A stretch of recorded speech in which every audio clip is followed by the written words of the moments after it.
The podcast we hope doesn't give you cancer. Welcome to Game Audio Hour, everybody. It's our weekly podcast where we discuss all things game audio, from creative ideas to the latest techniques, project experiences, to audio secrets. Here's where you'll find your in-depth coverage and opinions related to game audio. And we have Vince and Jack. I love it. I'm going to give you guys a giant hug to see you guys here. Less like a hug and more like, some sort of creepy... Like a boss monster?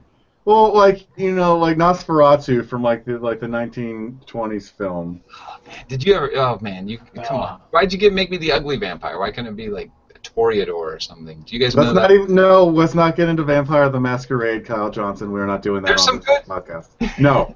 There's some good vampires. Oh, no. Well, Jack, go first. Start talking. I'm drinking. Hi, I'm Jack. Hey, right, Jack. Enough about that. How you doing, Vince? I'm doing okay. Same old, same old. Did I mention that the school year started? So right now I'm functioning as both game audio Vince and game design teacher Vince. Professor Vince. Yeah, Professor Vince. Yes. Game audio Vince and Professor Vince. Man. Yeah.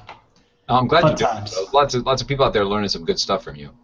I hope so. Seems like those guys are enjoying the classes these last 2 weeks, and got to keep it going. I signed up for the class. They had me take an aptitude test, and I failed, so that's why I'm not there. Well, next time. All right, Jack. How's the weather in North Carolina? Because it is burning up here. It is. It was okay yesterday. Today it's a bit muggy. I wish I could have stayed in Seattle after PAX. Seattle was very nice. I love that town. I think the game world is moving that direction pretty quickly. I mean, it has been for a while, but I mean, recently there seems to be a real push in that direction. Well, I think it's mostly because of the weather. Because of the what? The weather. Oh, yeah. I'd rather have rain than sun, at least this much sun. Well, like when I was there. What? So let's all talk over each other at the exact same time. I'm not doing it. I'm not talking. 1, 2. So the weather when I was there at PAX was pretty good. It was sunny for about the first half, and then it got a little bit drizzly. But I'd rather deal with that than just unbearable mugginess and inbred racism that I get here. All right, well, let's move on with the show, because I know we've already lost half the listeners. I'm kidding. No. I hope not. It's good to just hear us banter, right? Tell us. So, topics for today. So we had a couple of things. I gotta admit that I'm kind of sniping these two guys because I kind of dropped a topic idea on them at the last minute. So I don't know if you guys want to talk about it, but we have a special guest who's probably going to be logging in late because he's got a little one to put to sleep. So we have a new panelist going to be joining us, but I'm not going to give away any names until he just pops on. And then the other thing I wanted to bring up was I put a song of mine out in the forums for people to check out so that they could give me some feedback. It's something I wrote, I guess, about a year ago, but I've never really used it. It didn't get used in any projects or anything. So go out to gameaudiohour.com/forums, sign in, and you'll see this demo submissions area. And then under there you'll find a couple of songs, one by Chase, one by me. So please, I welcome all feedback.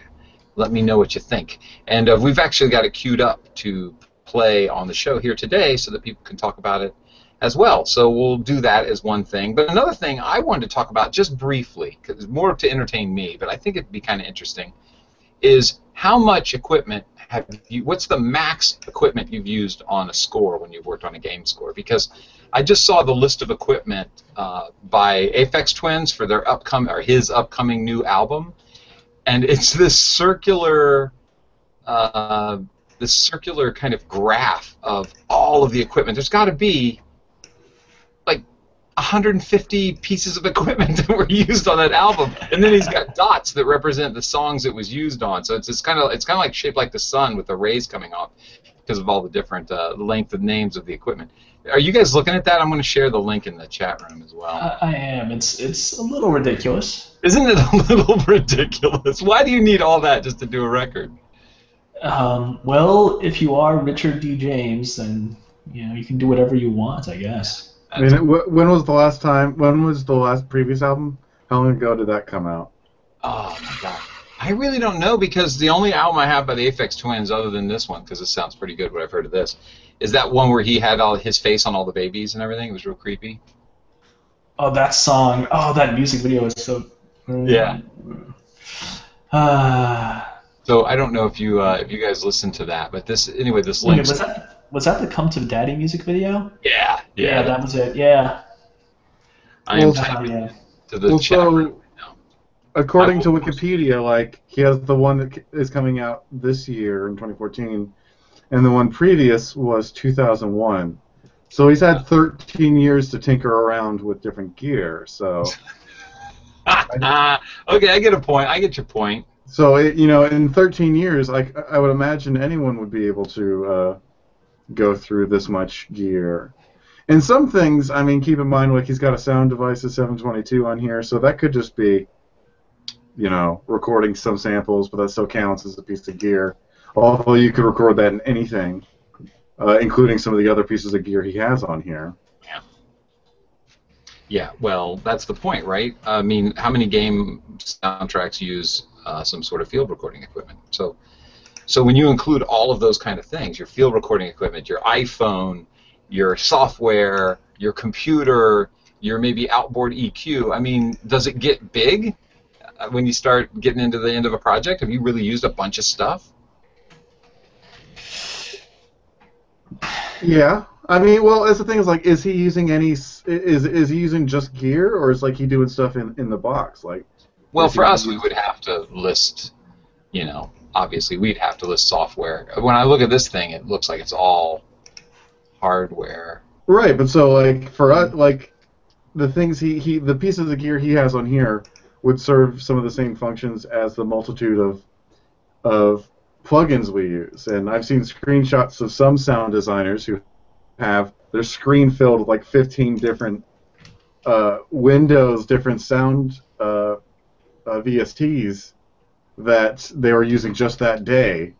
So at the end of a project, I could say, yeah, especially on a bigger budget game, you could be using, 50, 70, 170 different VSTs. There you go. So I guess it is a match then, because that's my question: is the pro audio world using these huge amounts of gear when we're having to do it in like 2 or 3 systems, or do we really, if we came down to listing all our plugins and all the devices that we use, would we end up with a list about the same size? And would it be cool to have this list included in the credits of a game?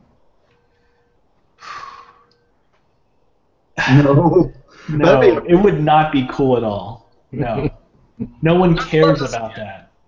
No, seriously. Oh, I mean, I guess I kind of care about it. But Yeah, for the game player, does he care if I'm using such and such VST or such and such microphones?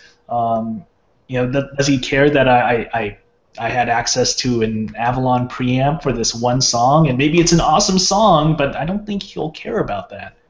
But just the way that I did when I went into working in pro audio stuff is I would read liner notes of albums and stuff to see what they were working or where they worked, and then I would try to find out what they recorded on in the early days before there was the interwebs. And because I was like, well, I can really equip myself with some the good stuff that's being used on albums if I can find out what they're using. In the early days as a guitar player, it was really just trying to determine whether that guy playing guitar played Les Pauls or whether he played Fenders or something else. That was the big, what stomp boxes did he use? That was a big thing. But then as the internet started to happen, you started to dig in really deep to find out what kind of board was he recording on, what kind of mics were they using, and that's really important stuff. And then that bled over to game audio for me. I brought that knowledge to game audio as well. So, it would, for us, it might seem boring to say to put in the liner notes of a game or the manual of a game to say, hey, as a programmer, I used Visual Studio with this plugin and that thing, and we use Blender instead of this other thing. That might be boring for us as audio guys, but there may be guys out there who are like, oh my God, that's what they used to build this game. I can get that stuff and build. I know now what the benchmark is for the kind of games that I can build if I can get my hands on that same stuff. Would it be useful? No. I mean, I think it's I'm not. No, I think it's cool for us, yeah. But I mean, there are like things like GDC where uh, you can show off, like talking about the sound of X game. You can show off the plugins. I mean, I'm playing a lot of Destiny, so it'd be cool to go through the credits and see. Oh, they use FabFilter. Maybe I should pick a FabFilter or something. Yeah. But Yeah, cool. but as far as game credits, like video games, especially AAA games, have enough trouble crediting the people that worked on it, let alone the plugins used by 5 or 6 different. Imagine 5 or 6 different people on a sound team. I think like Bungie and Destiny had like 6 people. Mhm. Imagine if they all listed out every single plugin they use. And also imagine you're at a deadline, you're in crunch for maybe 3 months working on this $200 million game, and then all of a sudden some producer comes over and goes, "Hey, stop whatever crunch or bug fixing you're doing. I need you to go through all your project files and list out every single plugin that you have used." Wouldn't that suck? Yeah, that would suck. Because I don't remember a lot of things, like how I make a lot of things later. Like I'll make a cool sound, and somebody go, "Oh, that's a cool sound. How'd you make it?" I don't know, man. So, like, even going back into the project file, you got to dig through. It's like archaeology. Like I wouldn't want to have to do that for, 1,000, 2,000, 5,000 different sounds. That's hilarious. But if you planned ahead, if they said at the beginning of the project, listen, in our liner notes we're going to do, or in our credits, we're going to do something different. We're going to include the stuff that we use to build this game. That'd be a big workflow breaker. Imagine if you're sitting there, and you're like, "Oh, I think I got a cool gunshot sound.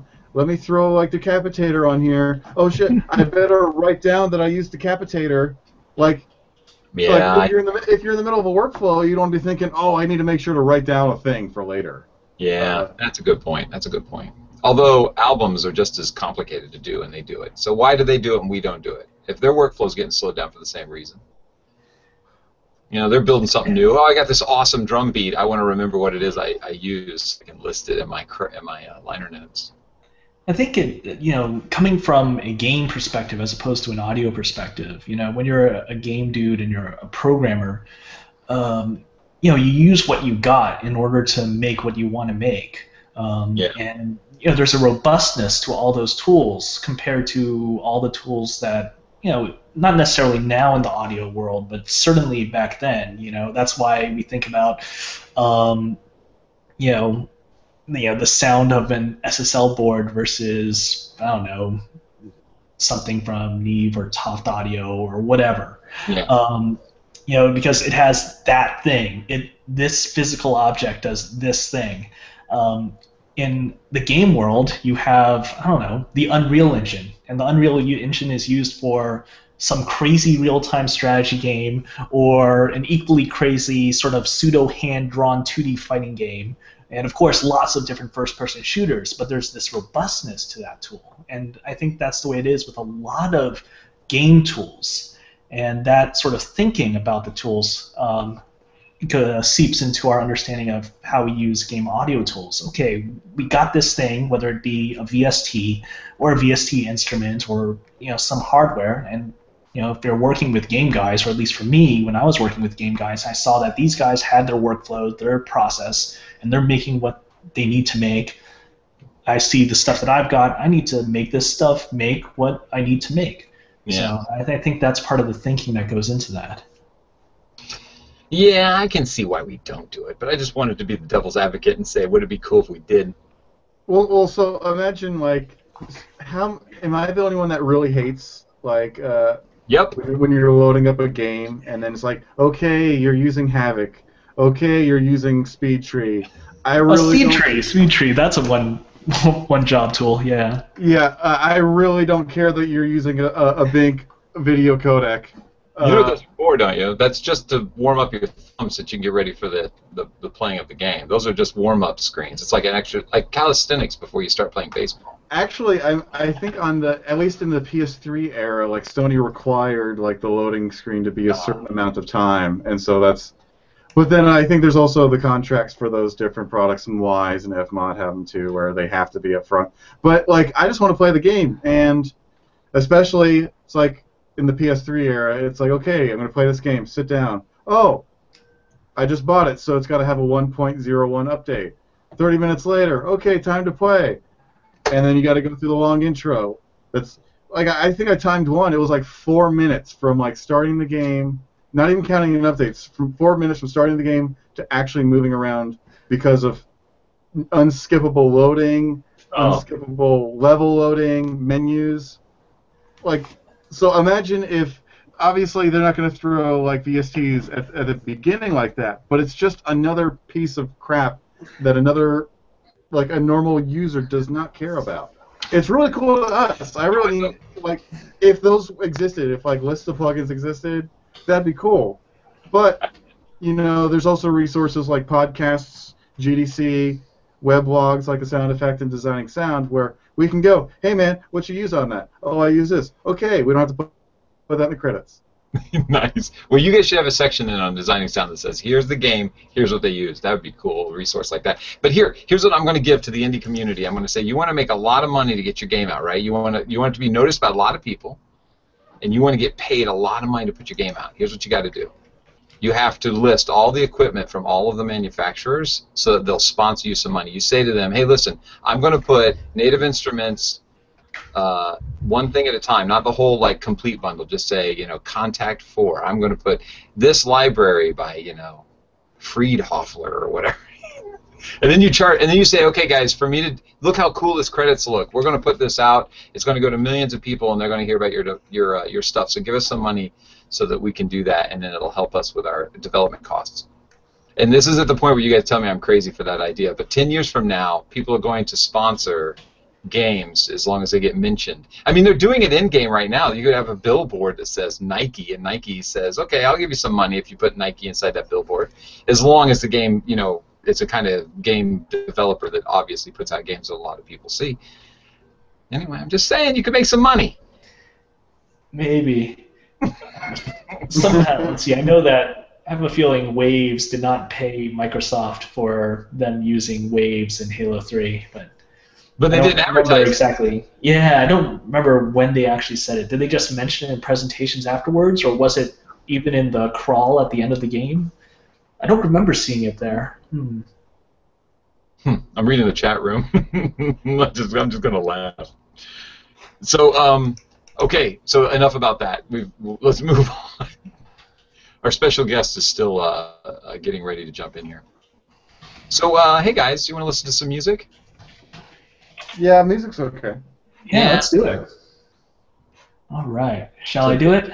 Yeah. So Vince, you're going to hook us up with a straight streaming signal, so your voice is going to drop out. But and you know it's kind of a long piece, so you might not want to play the whole thing. Just but it's 3 different sections. I don't know. Mm-hmm. Let's do the whole thing. Let's take the 2 minutes to do the whole thing. I think we're doing the whole thing. Vince is lining it up. We're being quiet.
There it is. So, hey guys, give me some suggestions. Tell me how I can make that better, where it's lacking some punch and all that good stuff. Who wants to go first? Thanks, Vince, by the way, for playing that. It's streamed. It kind of clipped out here and there. So during the, so those of you who are listening to the podcast, not viewing the podcast, you probably have heard an edited version because it was bouncing in and out. So I'm speaking as if I'd already done this, although I haven't yet. I will probably be cutting it down to just some kind of area that had some strong idea and faded out, and then come into this voice you're hearing right now. Anyway, so please go first. Let me think about this. Well, so I think it sounded great. What bagpipes were you using there? You know what? I'm so unprepared. It's it's out of Raw from East West Quantum Logic, your favorite people. Oh man, never mind. Okay, so I can't buy that because it's East West. Moving on. It took a lot of programming to get that. It took a lot of programming to get that to work quite right. And I spent probably 4 hours alone just on that Ulian pipe to make it. I think there were some really. I was saying it showed. It sounded like there was a lot of care in a lot of places there. Where it seemed like there were some really nice turns. Where I just know, when you hear bad Ulian pipes, you know it because it's so blunt. And actually, I feel like there was actually a pretty good amount of care spent there. So that was really good. Oh, thank you. The main theme is written in Project Sam's Essentials for Ableton. It was before they released the second one, so it's only the first one. But that was the main, underneath orchestral part. The solo violin is also East West Quantum Logic. It's out of the Gypsy library. Is that the... So yeah, I think the one you're talking about is the Mercado one that starts around 119. Wow. Really? I got no idea what the hell you're talking about. Well, like the da-da-da-da-da. Oh, I thought you were I thought you literally were referencing a sample location inside the whole. No, I'm talking about in the track starting at 119. There's a Mercado violin. Yes, that's violin or viola. Actually, I think it's a viola. Well, no, it's their signature violin in that Gypsy library. So it does sound kind of low, though, doesn't it? Yeah, well, it just sounds a bit. It sounds more Gypsyan, which I'm not sure exactly fit. I guess Gypsyan is a word. Gypsarian. Yeah, I'm gonna keep making them up. Gypsish. It sounds a little bit Gypsish. I hope I'm not being racist. Too late. Because it sounds like it's being played a little bit too close to the bridge. You're getting. Yeah. It's a bit hollow. I think you could have a different violin in there to get a sharper and fuller sound. I actually didn't mind that sound for that in the second part. I actually thought it was pretty cool but actually the first part, this song is kind of in three sections, but the first part, I got to admit, I wasn't really a big fan of the strings there. It was that actually felt sort of kind of yeah, it just wasn't. Let's see, what's the right word? It was a combination of it being it was sort of bluntly written, I felt. A combination of the bluntness of the melodic line with the actual patch itself being so rich with the vibrato with every individual note, which felt not in keeping with the actual tone of the song. Yeah, so I actually was not really a big fan of that particular part. But when the second part hit with the treatment of the violin and then the other strings accompanying it later on, I thought that was actually a pretty decent sound there. Well, that's awesome, man. Thank you. Yeah, the first part is the essentials all by itself. Mm-hmm. So I really tried to push that library as far as I could.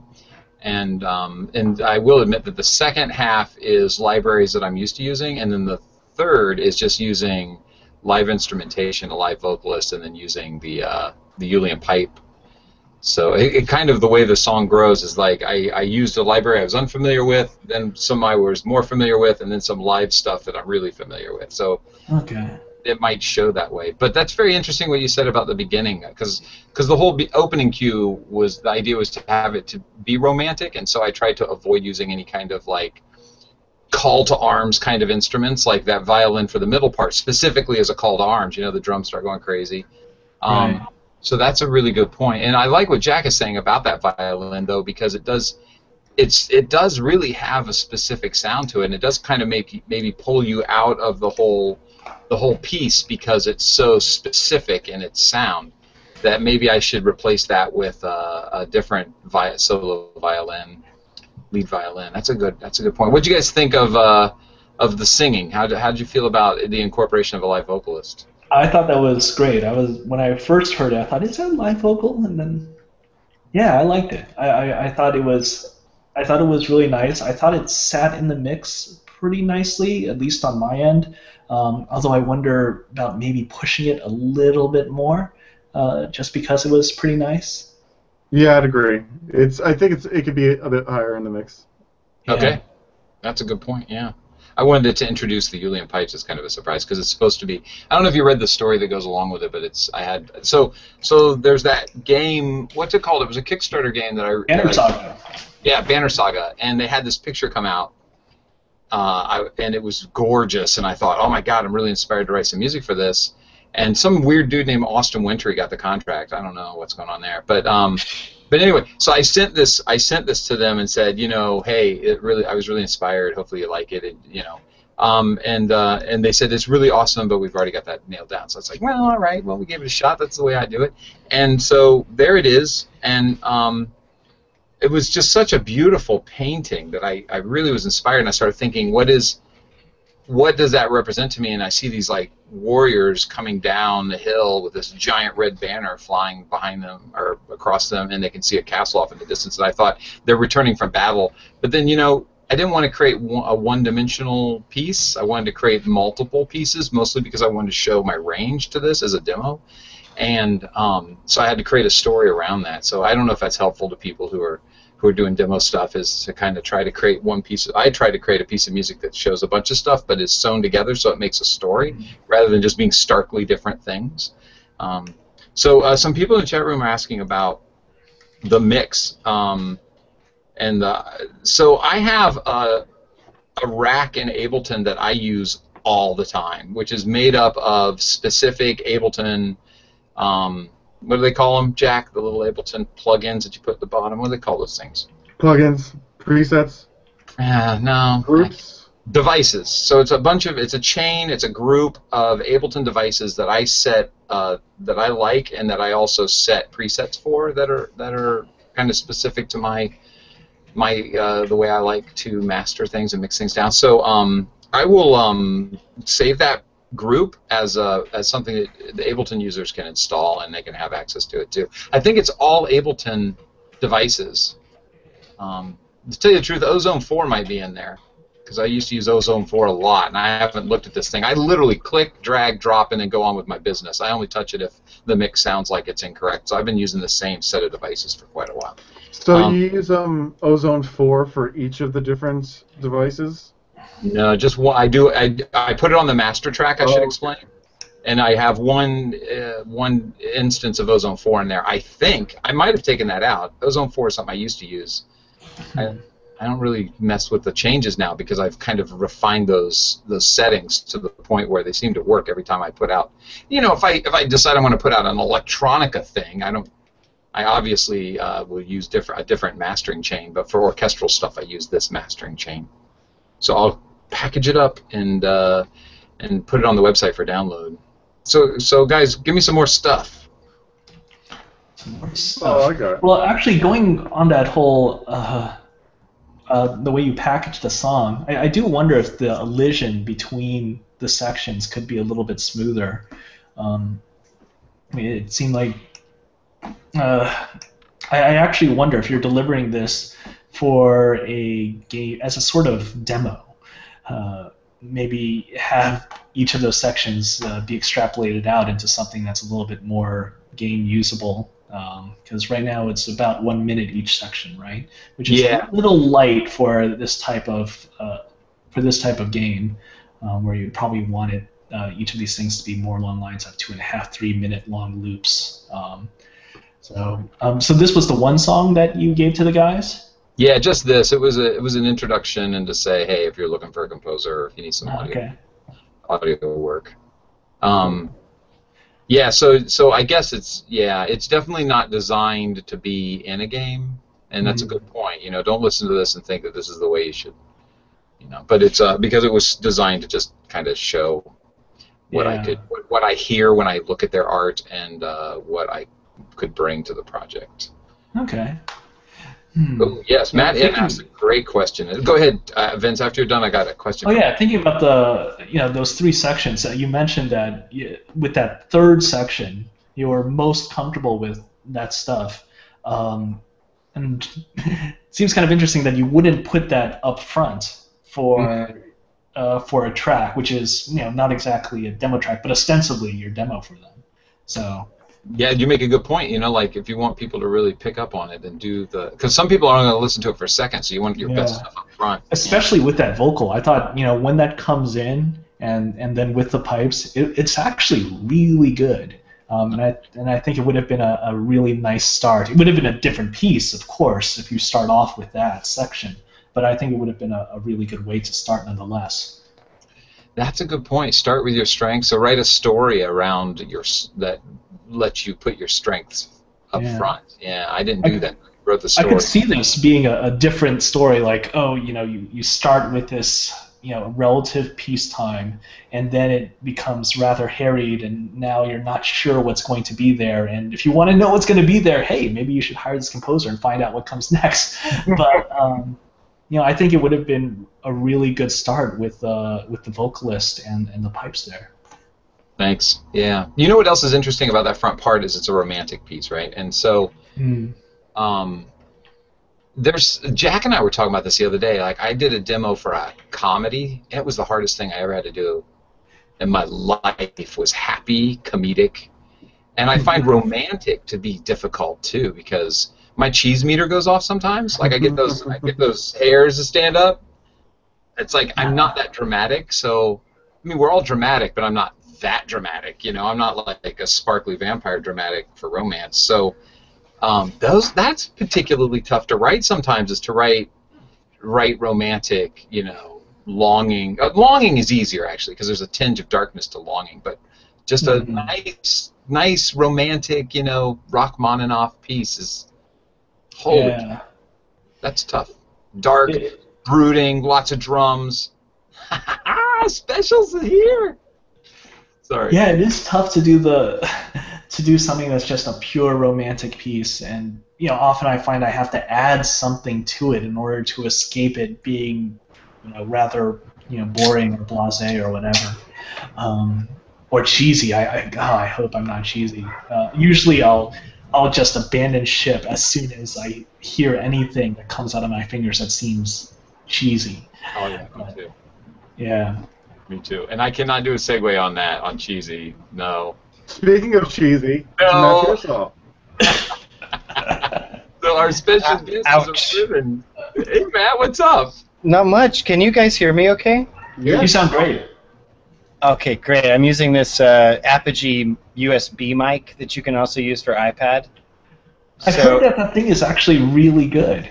It's surprisingly good. And I bought it thinking that I was going to like start making music on the go and do like a found sound album, but I never did that. So this is like the second time I've used it. So maybe I should just do more Google Hangouts where I want the mic, like my voice quality to be decent. Hey guys, I want you to know I put a kid to sleep, so I'm going to both smoke and drink on the podcast. Oh, you are one-upping Kyle there. Wow. Yeah. I don't smoke anymore. I quit a long time ago, but I got the hard beverage going here with a Maker's 46 and some ginger ale. Oh wow. Okay. I highly recommend that. Cheers. Cheers, my friends. Thanks for coming. Yeah, thanks for inviting me. What are you guys rapping about? So we talked about what was the rap? Oh, so we talked about Richard D. James's giant collection of stuff that he's going to put on this new Aphex Twins record, and basically we bled into game audio by saying, do we use that amount of gear ourselves if you were to list all the plugins you use on something? Because he's got like 150 things listed. And as far as gear goes? yeah, he did this gear. It looks like a sun. It's like got all these rays coming off, and he's just got this circle of all this gear. And so we're like, well, maybe we do use that much stuff if you were to list all of your VSTs. And then the next question was, should we do games like liner notes in albums? Should we include all the stuff that we use, like the audio team used, and the art team used, and the programmers used, so that people who buy the game would know that if you had this equipment, you can build this kind of game? I really like that idea, actually, because Me too. Jack is vetoed. Yeah. Well, I wouldn't want to actually read it in liner notes. I would want to be able to go to a website and see, like, a Moby Games and say, like, if they added their gear list. I'd be personally really interested. I think the only issue is that you would probably get a lot of repeats, you know? Like, there's a couple, I remember, like, there's only been a couple of plugins that anyone's ever brought up to me, or tools that I haven't heard of or used myself. Like, one of them being Metasynth. I know Metasynth was a big OS 9, and I think they had an OS 10 version, or OS X. But that was a plugin, or not even a plugin, a program that I know Clark Wen used a lot for the Metroid games. And that was a really cool tool that I would have never known about. Yeah, I actually learned about it from him. The same. Yeah, he's really good with it. Yeah, he's an amazing guy. So basically, Matt, though, you said the same thing, Jack. So now Jack is unvetoed. He's back in the mix. He has said that this should be on websites so people can easily access it, or you should spend billions of dollars and go to GDC and learn about it. Hey, Kyle, look, let me just put it to you this way. Jack has liked the last 8 tweets that I've posted, and you haven't liked any. So I've got to go with Jack on this. Hold on, let me see if I'm following you on Twitter. Oh, I'm not. No, I'm kidding. I wrote some that never get hits. I thought this was really funny, but I don't think people took it as a joke. So this one said, I said, marriage tip, : always bring up the one that got away in conversation with your wife. I thought that was pretty good. I don't think I saw that one. If I think I saw that one. Yeah, I think everyone was afraid to retweet or favorite that. And I don't blame them. I hate to say it, but as much as I love Twitter, I don't get on there anymore. I only get on there right before the show because I've just been so slammed I don't have time. It's a lot of noise, and I personally find, like, so our office has not had internet for the last week, and I've been more productive than I've been in a long time. Also, wow. I've got a new life hack that I've been trying out that works really, really, really well. What is it? Please share. It's so stupid. Basically, it's if you stay out late, get up. Without fail, get up at 6 in the morning. That's what I've been doing. I've been getting up at 6:30, somewhere around there. And if I'm really tired in the middle of the day, I'll just straight up take a nap. No apologies. Nice. Because I used to feel guilty about taking naps, you know. And then I'm working on a sound and I'm kind of nodding off, and I was just like, fuck this, you know, like if I need a nap, I need a nap. Yeah. And so I started taking naps like if I need to, I'll take a nap in the middle of the day, like 30 minutes, and I'm way more productive. But getting up in the morning has been like life-changing for me. Wow. You just get so much more done. So take naps. Get older, take naps. Get older and take naps, especially with a kid. You know, the kids, like, that changes you. Yeah, I've been doing that, except the kid part. I don't have kids, but I have cats, and that's the same. No. Cats is completely the same. But still, you know, like my girlfriend's got a new job recently, and so she's up a lot more, and in the mornings more. So I've just been getting up too, and like I've always been way more productive like before lunch than I ever have been after lunch. So the more time I can maximize before lunch, the better. Because after lunch, like it just goes away. Like absolutely. And everyone starts communicating with you typically after lunch. That's when the most communication happens. That's when you're tiredest. But I found that like making sounds in the morning when it's like that's the first thing I do, I make the best, most inspired material. Because during the day you tend to like, I don't know about you guys, but we're talking about gear, you know, and like the amount of plugins. And honestly, I bet you if we all listed out our plugins, we would have as much the equivalent plugins as Aphex Twin has gear. I would imagine somewhere in the neighborhood. That's what we were thinking too. Yeah. When you're including all the tools and all like, now I'm not going to include like the mono and stereo versions of a plugin. Like that's weak sauce. But yeah, you know, like when you buy Ableton Suite, which I've actually switched to using Ableton almost entirely for everything. Pluggo itself comes with like 90 plugins. Yeah. Which is, I'm sure Richard D. James has all of those as well. And yeah. I would imagine, like, especially if you're talking to older guys who've been in the industry 10, 15, 20 years, like if you ask them what they use, probably 75% of what they use are Waves plugins. Yeah. You know what's funny about you guys both mentioned that Moby Games maybe would be a good place to list the plugins used in a game. Yeah. But Moby Games is so terrible at giving credits properly. They would probably have like Contact made by Ableton and right. I got to give a shout out to my hatred for Moby Games. I mean, I get credit all the time for this amazing game that I worked on in 1987 when apparently I was, you know, a freshman in college. And I thought you did a great job on that game. Thanks, you know. And then I don't get listed for all. I've got the majority of the things I've worked on I'm not listed for. And then some other Kyle Johnson has worked his butt off in the 80s and I'm getting all of his credits. Right. Yeah, I'm credited, and it's close, but I don't know how they got it wrong. Like, you know, when you were at Neversoft, I worked on Guitar Hero 3, 4, 5, and Metallica. Yeah. And I'm credited on Aerosmith. So, like, Guitar Hero 3, no credit. Guitar Hero 4, all the work that I really did is no credit, but Aerosmith I get a credit for. I don't even like Aerosmith. Okay, I want to take that back. I kind of like them a little bit. If I was doing an award show, I would definitely consider having one of their songs. You would want to have like the early '90s Alicia Silverstone video one. Oh no, absolutely. That's the only ones. That's what you want to walk down to and accept an award to. Absolutely, 100%. And Back in Black is like key as well. Who? Back in Black, the AC/DC song. I thought you were going to say Back in Black by Aerosmith. I was real worried for a second. Back in Black by Bette Midler is what I... Isn't that the one that Cyndi Lauper did with Captain Lou Albano? I think that's the right. Yeah, we got that. Yeah, let's just call that fact. I'm pretty sure it was Helen Reddy on the background vocals of that song. Yeah. So enough about that. The next thing we talked about was this horrible piece of music that I put up on the forum so people could criticize me.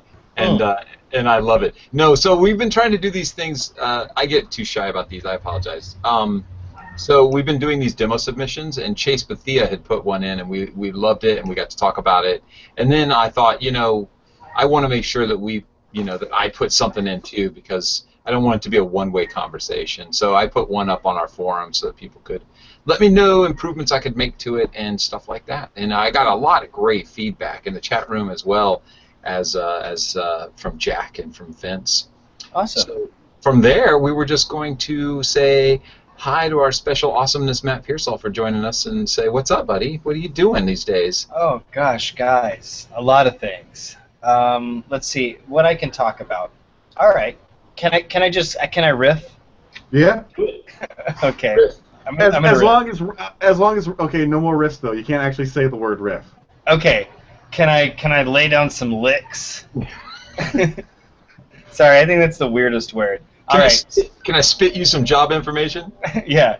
All right. So here's what I'm doing. My head is kind of in multiple places right now. The first place is I'm releasing Cosmic DJ on iOS as early as in like about a week or 2 weeks. So that's been a real like learning experience for me. So I guess I know Jack knows. I know you know, Kyle. I don't know if you know, but I decided to take some. I saved some money and decided to make my own game, which is a good idea and a terrible idea. I would say that I've got so much more respect for basically the people that run studios. I have a lot more respect and I understand a lot more. It's made me understand why audio is in the position that it's in. And I think most of that is that a lot of times people don't really know what the game is until it's too late for audio to really catch up. And I think you can kind of riff and things like that, and you can get some ideas and you can have some things, but you know, I used to get really upset when things wouldn't stick. Like I would create something and then an animation would change or being removed or whatever. I mean, there's countless things. Like, you know that thing that you do when you tag a map and then you go in to check the map like 2 weeks later and none of your sounds play, and then you open the map up and you realize that they've moved all the geometry like about 600 meters away? Yeah, I used to get really upset about that, and honestly, it's kind of lazy to not look for that. But at the same time, I understand why it's done now. You know, like it's like taught me a lot. I'm audio directing 2 projects right now. One is called Battle Cry, and that's with a company called Battle Cry. It's a Bethesda project. Nice. And it's multiplayer, 16 on 16 kind of team action thing. It's really been a big learning experience. I've been learning the Cry engine and that pipeline, and that's been really eye-opening. The Battle Cry engine? Yeah, exactly. The Battle Crytek engine. You're welcome. Yeah, no, that's solid, bro. I've been doing that, and I've been doing some direction on Arcane's new project that is unannounced, and that's been a lot of fun to work on too. That's Arcane with a K, right? So I can put these links in the chat. All right. Yeah. The last big game they did was Dishonored. Yeah, that's a good game too. Great game. Those guys are awesome at what they do. So that's been filling up my time, and then Bobby's working on Killing Floor 2. Wow. And Tyler is working on a game called Orcs Unchained, which is kind of a MOBA. Everybody's doing MOBAs. And so we're like super full of, we're booked right now, and it's great. And then in addition to that, I'll shut up in like 2 seconds. You keep going. You keep going, man. Yeah. In addition to that, I've been doing at home, now that Cosmic DJ is done, my personal project is I'm learning the art pipeline for Unreal Engine and the animation pipeline, and I've been building really trippy, spaced-out sets in Maya and importing those into Unreal Engine, and I'm building a music video in Oculus. Wow. That's what I'm working on right now. That's awesome. As my personal project. That's awesome, man.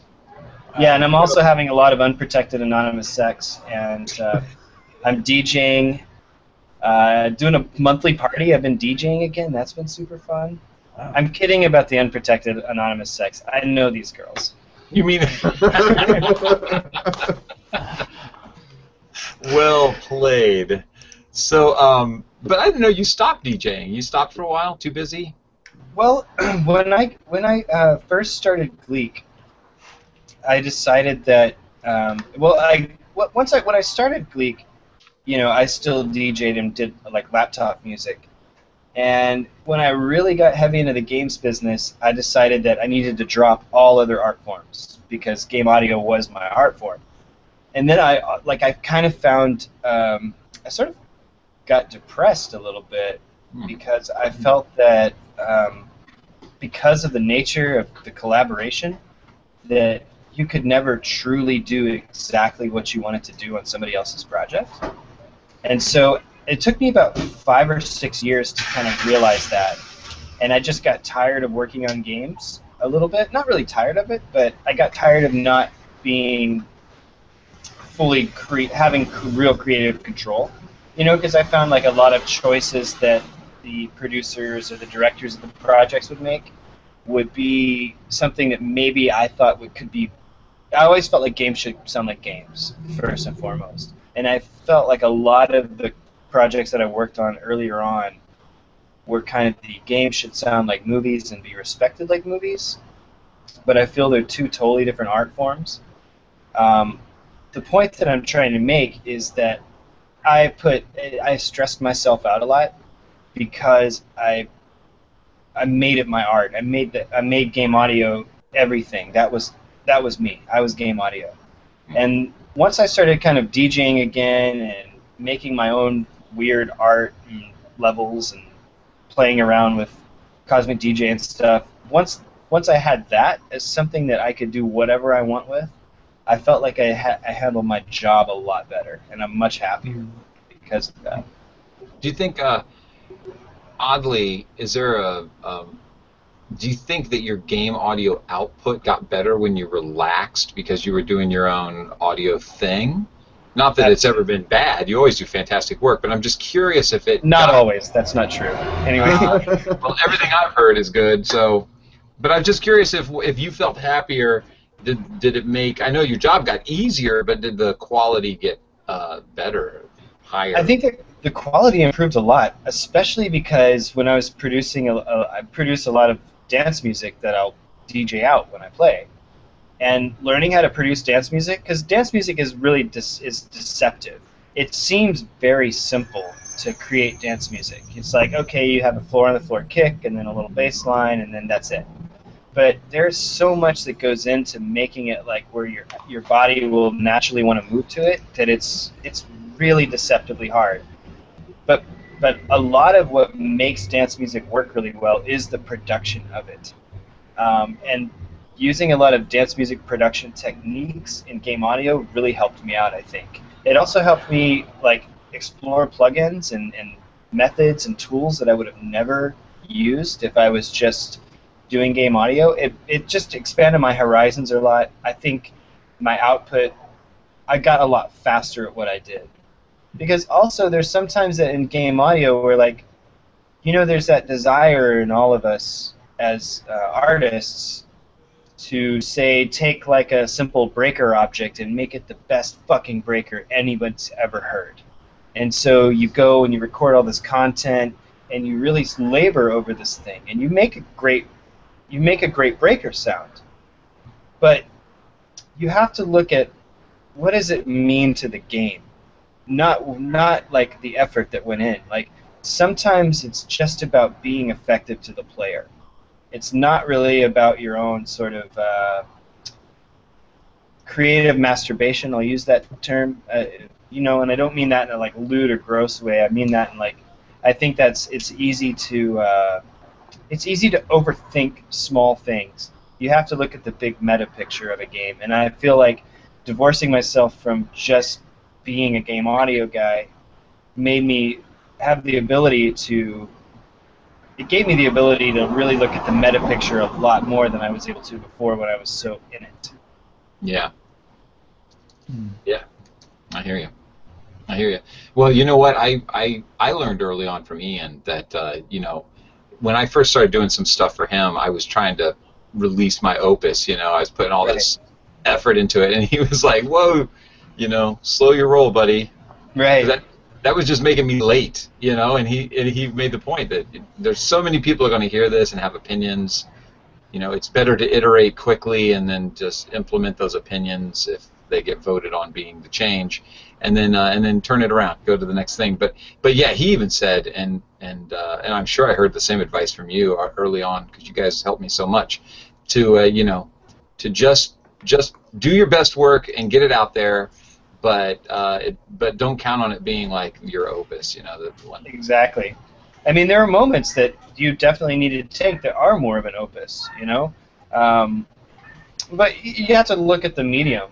Like, you have to look at what platform you're on, how long people spend in the game, what the character is doing. But I totally agree with that. Like, there were times when I would spend 2 hours on, like, something that falls over. Like essentially a physics sound. Oh, sorry, guys. There we go. Oh, no, I'm into it. Oh, it's sorry about that. Yeah, I hear you, man. That's a tough thing, because you got to take the game audio seriously too. They have a character. All this art has gone into this character. All this design. All this love of this character has happened. And I don't want to just go, it's a girl. She's wearing a dress. Here's some flowery dress music. Sure. I gotta give it some love too.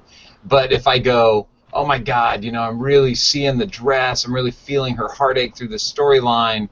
I could start to get late. Right. Yeah. Go ahead, Tough Jack. balance. You're gonna say something. Yeah, no, yeah, it's something like I've had to struggle with recently. I recently did some sound for an iOS title, and they really did not have much of a budget or time left. It was like, hey, we need you to work on this for this very small amount of money, and we need it by next week. So I was like, okay, well, I need to get the sounds in as soon as possible that will work for the game, and then so I make things that I think are okay, and the client likes them, and they get put in the game, and they're great. But then now it's when it's out in the world, you're like, man, I really wish I had more time with that. I'm not necessarily sure I want to show that to other people. Sure. It's a tough balance. It is hard. It is hard, man. And I find that you never want to let anything go. And I find that if you work on something long enough, I mean, for me, I'll eventually hate it. I'm like that with most music I make. After trying to make it sound good, and then eventually you're like, this is awful. You can have it, but I hate it, and I never want to hear it again. Hey Vince, how do you manage that when you're dealing with people who are delivering stuff to you? How do you manage their desire to do their best work ever with, we need to have something quick but good? Yeah, it's tough. I find that I think one thing that I had to learn is just not to get too emotionally invested, because I'll empathize too much with them, this personification of the project that I have in my head. It's like, oh, it's got to be this awesome. And then I realized, no, I can't do that, because I do that at my day job, where it's almost like we have all the time in the world doing this thing. And when I'm this composer, when I'm this sound designer, and there's a guy that's bugging me on AIM in order to get something done in a week, I have to do this, and I have to resort to here are the processes that I'm going to execute. Here is this mental graph of heuristics in my head that I'm going to follow. I'm going to do it, and I know it's going to be good because I trust myself in what I've laid out. And I'll do it. I'm not going to think too much about it. And does it sound good? It sounds good. Send it off, and try not to think about it too much, because it's okay. I think when I do a job like that, they trust my ability to judge as much as my ability to execute on that judgment. So I've got to do that for myself as well. Okay, I'm gonna look at this thing, and it's probably gonna be this, right? And I got to trust myself with that. And if they are trusting me to do that, I should trust myself to do that. And if I do that, then I'm able to turn it around quickly. That's good. One thing I also keep into consideration, since we're on the subject, and it might be helpful to people, is I don't fear that I'm going to lose the gig. Because early on I used to be afraid I was going to lose the gig, and I would just worry myself to death. And you got to get to a point where you're just like, well, I either have it or I don't, I used to actually be really superstitious about contracts. I would skip the page that had the termination clause in it, just because I was so like paranoid that was going to happen, that I would just be like, I'm not going to read this contract. Where's the last page? I can't see that page because what if that like jinxes me or something? You know, I don't find that all that crazy, to tell you the truth. I'm superstitious about a lot of things, you know. I am too. It's the weirdest thing, dude. I have a desk that I bought when I first started, and I'm afraid to get rid of the desk, even though it's a shitty desk. It's way too small for all my gear, but I use it because it's like, it's so dumb. It's like a kid's blanket. I need to get rid of the desk. You know what? By the end of the year, I'm going to get rid of the desk. No, don't do that. The whole thing will collapse. Well. Oh wait! Now that I said that, I've just created another superstition. Well, I'm superstitious in the same way. Like I hold on to things. Just this weekend, Mike Shapiro was up here. You know, one of the guys on the panel. Yeah. And his fiance, his girlfriend, probably should say girlfriend. They've been together a really long time. She's a clarinetist, and I said, hey, I've got this old clarinet in the closet. Do you know somebody who would repair it? And he says, yeah, she works at a place that repairs these kind of things. I'll take it with me and she can look at it. And so today he said, yeah, it's in pretty bad shape. You should probably just let it go, right? And so I wrote him and I said, are you sure it's not some like magical Stradivarius kind of clarinet that if I throw in the he's going to deliver that thing back to me and it's going to set in my studio worthlessly for the next 20 years because I'll be afraid to toss it. No, see, that's not being superstitious. You're just a hoarder, is what that is. No, I'm superstitious that the one thing I'll toss. No, I've like that white door to your left. I've seen what's on the other side of it, and you're a hoarder. It's not. It's clean in there. Are you sure you don't have a bunch of Hammond organs and guitars set up in there? Kyle, it's a library. I think this conversation is meant to happen. This is not a game audio talk anymore. This is an intervention. Well, I would agree I'm a hoarder, but aren't hoarders like dirty and like filthy and Nope. That's what we're trying to get at. They can be charming and have good-looking beards. Yeah, and they'll have, I don't know, 1,000 square feet of rental storage somewhere in another state because... Yeah. All right, I'm not a hoarder. I don't have that. So there you go. Proven. Oh, you don't have it. It's the other Kyle Johnson from the 80s. That's the hoarder. You know, that guy's probably getting all the gigs that I want. He's like, yeah, I worked on Guitar Hero for years and The Sims, did some Burnout stuff, you know. Right. I wonder why I keep getting turned down for gigs. Oh, we already hired you. So, don't you work? Okay, so on that positive note, we should probably go. Matt, thanks for joining us. Absolutely. Thank you. Thanks for having me.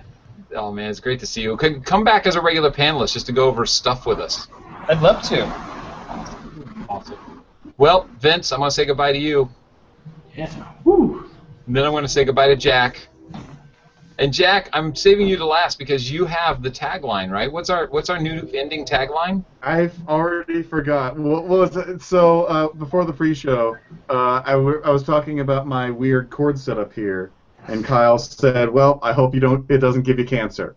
And so I think that could end any conversation. And like I was saying to the guys before the show, it's like, "Oh, it's a boy. I hope it doesn't give you cancer."